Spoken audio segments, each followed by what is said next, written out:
Hello and welcome. You're watching UATV News with me, Ksenia Bugay. And now the latest developments from Ukraine over the past week. Support of the territorial integrity and Euro-Atlantic course of Ukraine, development of trade relations and energy security. President of Lithuania arrived on Thursday to Kiev. During his visit, the country signed a number of bilateral documents. Our correspondent knows whether Lithuania is going to participate in the Crimean platform and what advice the Lithuanian President gave regarding business support during pandemic. Lithuania is concerned with the aggravation of the situation in Donbas and the fact that Russia refuses to fulfill the Minsk agreements. Gitanas Nausėda stated that during a meeting with Volodymyr Zelenskyy in Kiev. Lithuania supports extension of sanctions against Russia in all international organizations. We observe Russia's aggression against Ukraine and the growing number of violations. Lithuania has always supported and will continue to support Ukraine in the fight against the aggressor. We see no attempts by Russia to end the hostilities in Donbas. Therefore, we call democracies to strengthen sanctions against Russia.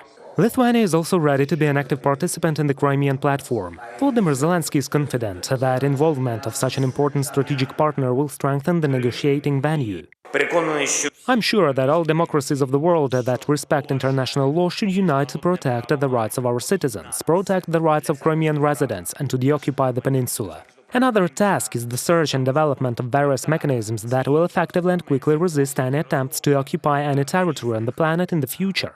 As a result of the meeting of the Council of Presidents, Ukraine and Lithuania signed bilateral documents. Among them are those relating to energy security of both countries. Both Lithuania and Ukraine are striving to energy independence. However, we don't control the flow of electricity from Russia, and we agree to coordinate our actions and synchronize them. The president signed a joint declaration on Ukraine's European prospects. The document indicated that when Ukraine applies for EU membership, Lithuania will support it. Ukraine in the European Union, it's not a fantastic dream. It is a strategic achievable goal that we want to realize as soon as possible by forming a broad coalition of the European Union countries, which will become Ukraine's lobbyists on this difficult way. After the official meeting at the Mariinsky Palace, the presidents took part in the Ukraine 30 Forum, having discussed support for small and medium businesses. Gitanas Nausėda spoke about his country's experience. The decline in GDP for the Lithuanian economy in 2020 was one of the smallest among the EU member states, making about 1%. We have demonstrated our strength. This is, first of all, the result of structural reforms that took place even before the coronavirus crisis began. This is a reform of the labor market, pension system and energy sector. This is also family support and improvement of the investment attractiveness. Gitanas Nausėda invited Volodymyr Zelenskyy to Lithuania this summer to participate in the conference on Ukrainian reforms. It will take place in Vilnius on July the 6th. Reported by Yulia Krychkova, Vadim Kramar, UATV News. Sanctions against Russia should last until it leaves the occupied territories of Ukraine, Lithuanian President said on Friday during a speech in the Ukrainian parliament in the frameworks of his visit to Ukraine. Gitanas Nausėda noted that Lithuania stands for independence and territorial integrity of Ukraine, as well as supports the creation of the Crimean platform. President of Lithuania touched upon the topic of energy security in Eastern Europe. He called on the Ukrainian authorities to avoid purchasing electricity from Belarus. I'd like to speak about a common problem posed by the dangerous Belarusian nuclear power plant. The contractor, Russia, has not only put the health of the region's residents at risk, but is also trying to use the power plant project to expand its influence. The growing fragility of Belarus means a direct threat to the interests of not only Lithuania but also Ukraine. Therefore, today I want to ask the authorities of Ukraine and people to support the position of the Baltic countries regarding the Belarusian nuclear power plant and refuse from buying electricity generated in Ostrovets. The fight of the Ukrainian government against corruption can become a reliable bridge for establishing a dialogue between Kiev and Washington. The influential international newspapers write that those are the reforms the White House expects from Ukrainian President's office. What are the steps that have to be made to establish a successful dialogue? Our correspondents have studied the issue. Efforts in reforming and fighting corruption. This is what the United States expects from Ukraine. Authors of the influential American newspaper The Washington Post state that progress on these issues will contribute to the improvement of bilateral relations. The publication studied the prospects of the relations between the official Kyiv and US President Biden's administration. Mr. Zelenskyy now has the opportunity to forge a partnership with Mr. Biden that could decisively advance Ukraine's attempt to break free from Russia and join the democratic West. He should seize on it. Andrew Mack, who according to the Politico is an unofficial advisor to President Zelenskyy, says that in his opinion the political goals of the United States can be achieved more effectively if talking directly with the President of Ukraine. He adds that there are no disagreements between Ukraine and the US in the issue of de-oligarchization as well. In turn, Ukrainian President spokesperson Yulia Mandel states that even though the telephone conversation of the presidents has not taken place yet, Washington and Kyiv are constantly maintaining diplomatic relations. Contacts between Ukraine and the United States are constantly taking place at numerous levels at a much greater pace than the previous administration. There is no negativity in the fact that President Zelenskyy and President Biden have not had telephone conversations yet. We understand that the Biden administration is not fully formed yet and there is no pressure from our side. We firmly believe President Biden is a great friend of Ukraine and President Zelenskyy looks forward to working with him in the coming years in combating Russian aggression and de-oligarchizing Ukraine. Hanna Shelest, Director of Security Programs at Foreign Policy Council Ukrainian Prison, assures that the fact of the conversation between Foreign Minister Dmytro Kuleba and the US Secretary of State Antony Blinken, which took place in February, is the first significant step the Biden administration makes towards Ukraine. This is a high-level conversation from the American side's point of view, because according to the U.S. political hierarchy, Mr. Blinken is the third person in the country and the second in the U.S. foreign policy. Besides, according to Hanna Shelest, the 30th anniversary of Ukraine's independence on August 24, 2021 would be a great occasion for the presidents to meet in person. However, one doesn't have to expect it earlier. Ukraine has already sent an invitation to the White House. Reported by Vadim Kramer and Roman Smolar, UATV News. Ukraine is regaining its own lands. This is what President of Ukraine Volodymyr Zelenskyy wrote in his Twitter on the anniversary of the fake referendum in Crimea, with the help of which the invaders tried to legalize their presence in the peninsula. Not a single civilized country recognizes the results of the fake referendum that took place 7 years ago. And on March 16th, the Ukrainian Foreign Ministry announced the Crimea reintegration strategy. Details in the following report. Year 2014, March, Crimea. The peninsula was under the control of the armed persons wearing no insignia. The situation was tough. The tension among people was growing. Crimea is Ukraine. The occupants were actively preparing for a pseudo-referendum. There were more than 1,000 polling stations, hundreds of journalists, 1.5 million ballots with 2 questions in Russian, Ukrainian and Crimean Tatar languages. The main question was, which country should Crimea be a part of, the Russian Federation or Ukraine?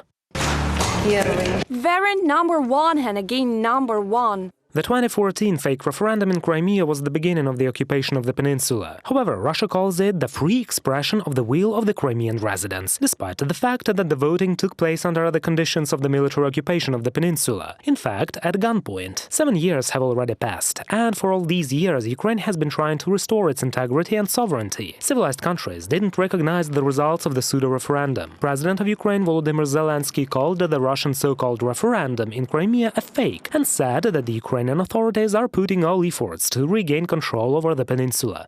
7 years ago, Russia held a fake referendum in Crimea. For the first time since the beginning of the occupation, Ukraine has prepared a strategy for the occupation and reintegration of the peninsula. We unite the world within the Crimean platform to return Ukrainian to Ukraine. Crimea is Ukraine.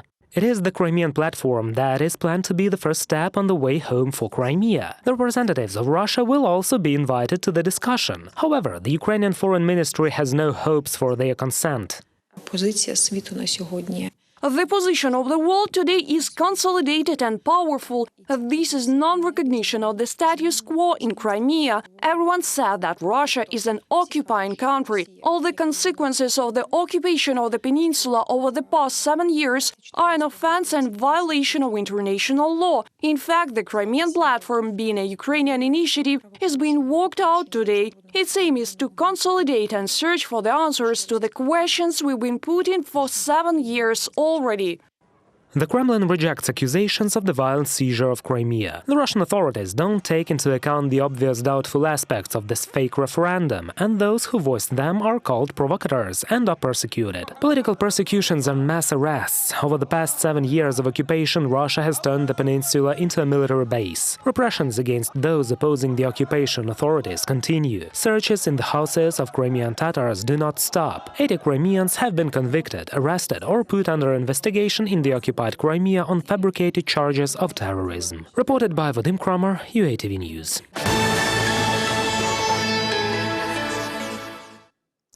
A cynical attempt to cover up the real reasons for the Ukrainian International Airlines plane crash in Tehran a year ago.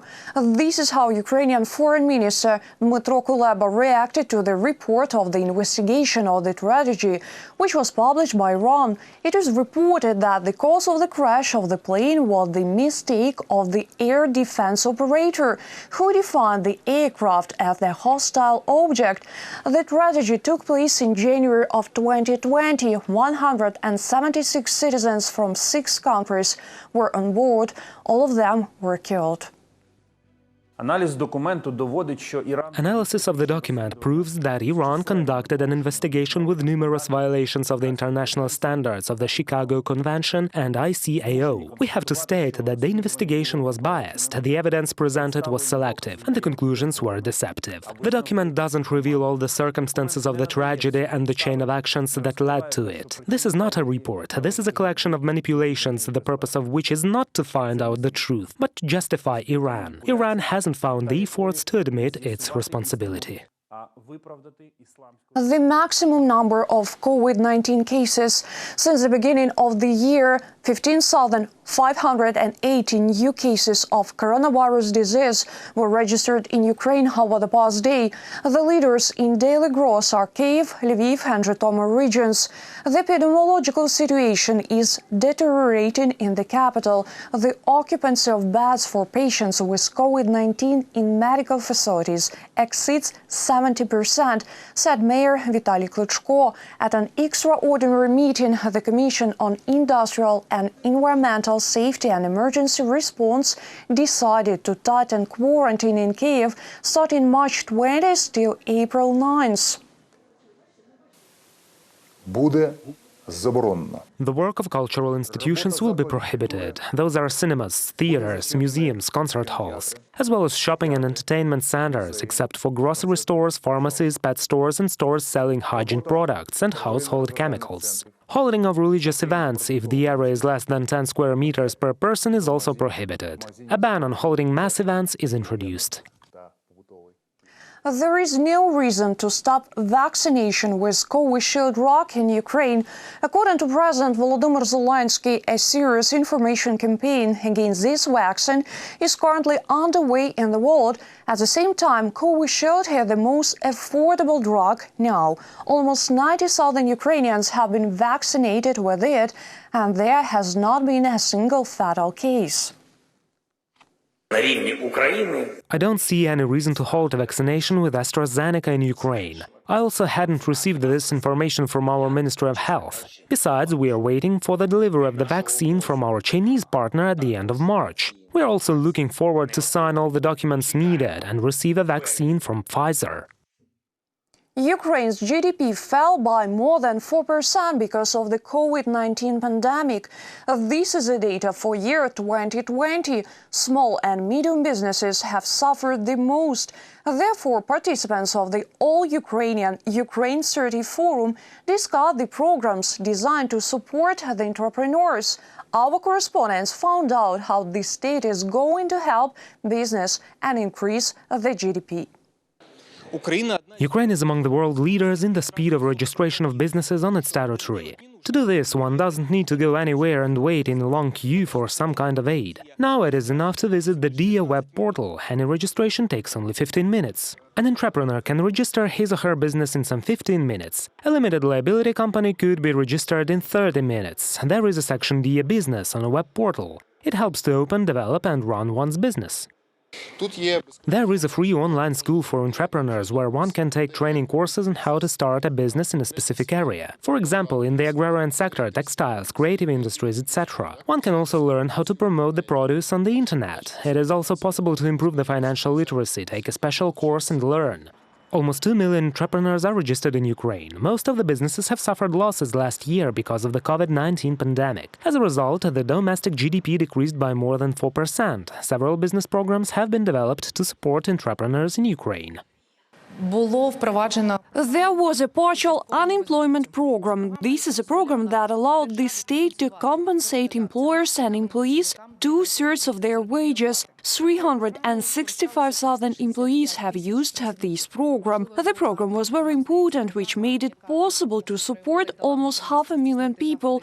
This is also a program providing financial aid in the amount of $285. This aid was paid before the introduction of quarantine measures by the government. Also, a program of affordable loans at 5%, 7% and 9% was launched.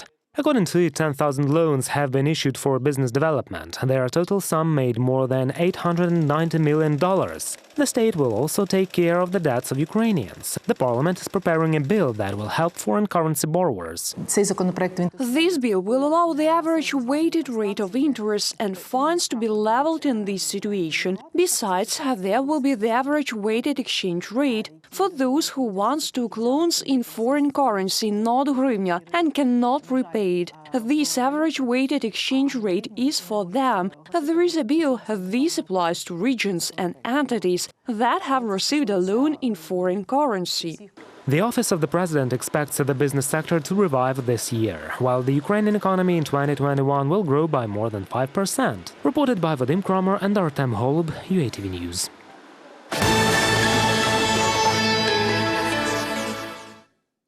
No electricity, no food, and the constant shelling continues. Stories about people whose lives were destroyed by Russia's armed aggression against Ukraine were depicted in the works of the famous Ukrainian documentary photographer Serhiy Morgunov. The Kyiv History Museum has opened an exhibition called Jus in Bello, or The Law of War. Our correspondents have visited it. The village of Vodyane, year 2014, and this photo shows residents of the village of Pervomaysky near Donetsk. Due to the shelling, they were left without electricity and food for several months. The town of Opytne, year 2015. The woman with disability lived in the basement for 2 years. When the shelling subsided, she was taken outside to breathe some fresh air. And this is a paramedic Lilia from Trochizbenka town in Luhansk region of Ukraine. She helps her patients. Lilia is trying to keep this hospital, although in fact this hospital does not exist according to the laws. But those people still have a huge number of problems associated with the war, with the occupation. These people are in trouble right now. These are the stories of people who live along the contact line, says photographer Serhiy Morgunov. In some settlements, infrastructure has been completely destroyed. If there is a good road to Stanitsa Luhanska town, it is possible to get from Severodonetsk there in a short time. Earlier it took from 4 to 5 hours, and now only an hour. However, civilization has not approached Trochizbenka town, but something has been done. The state has initiatives uniting the settlements. This family is from Snizhne town. They were running away from the shelling to Trochizbenka, but the conflict found them even there. The exhibition Jus in Bello, or The Law of War, reminds of the humanitarian problems caused by Russia's armed aggression in Donbass. We will help and restore both water and gas supply to make life as easy as possible for those people. We have never built such roads before over the whole 30 years of independence. Everyone was amazed. Over the past 7 years, Sergei Murgunov has photographed not only residents of Donbas, but also Crimea before the fake referendum of 2014.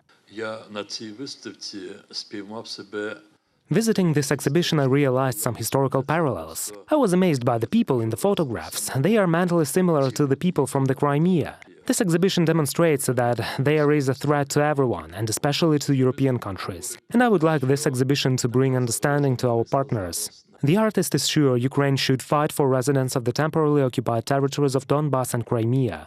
He gives an example of the residents of Pervomaisky near Donetsk. According to him, after locals stopped watching Russian media, the population's opinion about Ukraine changed a lot. Reported by Vadim Kramer and Svetlana Sich, UATV News. That was our final story this week. Thank you for watching. Stay tuned. More updates on our official website, YouTube and Facebook pages.